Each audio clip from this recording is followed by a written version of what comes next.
it was ironic that although the American Revolution followed the teaching of the French Protestants, France itself rejected its rich theological heritage and tried to secularize it 10 years later during the French Revolution. The idea of this twofold covenant and God as the sovereign was rejected by the French Enlightenment thinkers such as Rousseau and Voltaire, and they reduced these two covenants to a single social contract between the king and the people. The French Revolution thought that it was unnecessary for the people and the rulers to submit themselves to God, to be a nation under God, that they could be a nation under reason.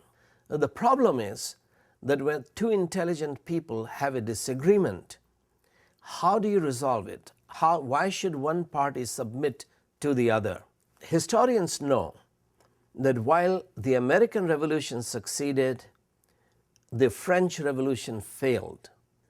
Both the American leaders and American people were under God. What that meant was that although Americans used force to overthrow King George of England and free themselves from tyranny, the new American government didn't have to use force in order to elicit obedience. Americans were obeying their rulers willingly because American rulers were submitted to God. The other revolutions, such as the French Revolution or the Russian Revolution, although they succeeded in overthrowing tyrants, they had to use force in their own nation, and therefore they became tyrants. There are American intellectuals who are objecting to President Obama saying, "So help me God." They want to remove God altogether. The problem with that is that America will have to become a nation under man. Many people think that democracy means what Abraham Lincoln declared, government of the people, for the people, by the people, meaning the majority rule.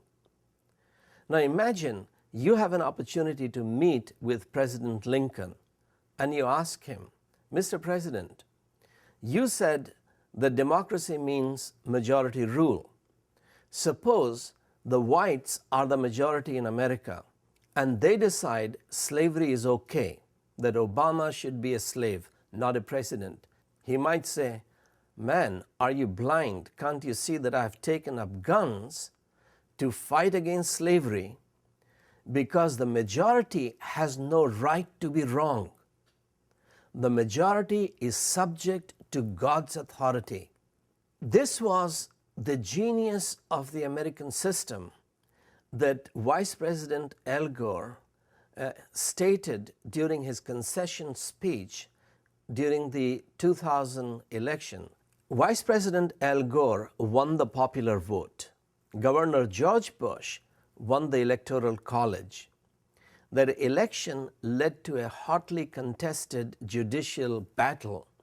The court ruled in favor of George Bush, and Al Gore graciously conceded the election to President Bush. Neither he nor I anticipated this long and difficult road.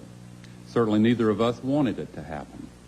Yet it came, and now it has ended, resolved as it must be resolved through the honored institutions of our democracy. Over the library of one of our great law schools is inscribed the motto, "Not under man, but under God and law." That's the ruling principle of American freedom, the source of our democratic liberties. Those are words from Henry D. Brecton, who systematized British common law. The implication, as Al Gore saw, was that America is not a nation that should be ruled by majority vote, but by God and law. The law of the land had said that George Bush had won the election, and even though Al Gore disagreed with the court's verdict, he respected the law and submitted to it. The Bible and the writings of the French Huguenots wrote many important principles into the political DNA of America. These are peculiar ideas that depend on the Bible, and therefore President Obama is right in putting his hand upon the Bible to take his oath of office.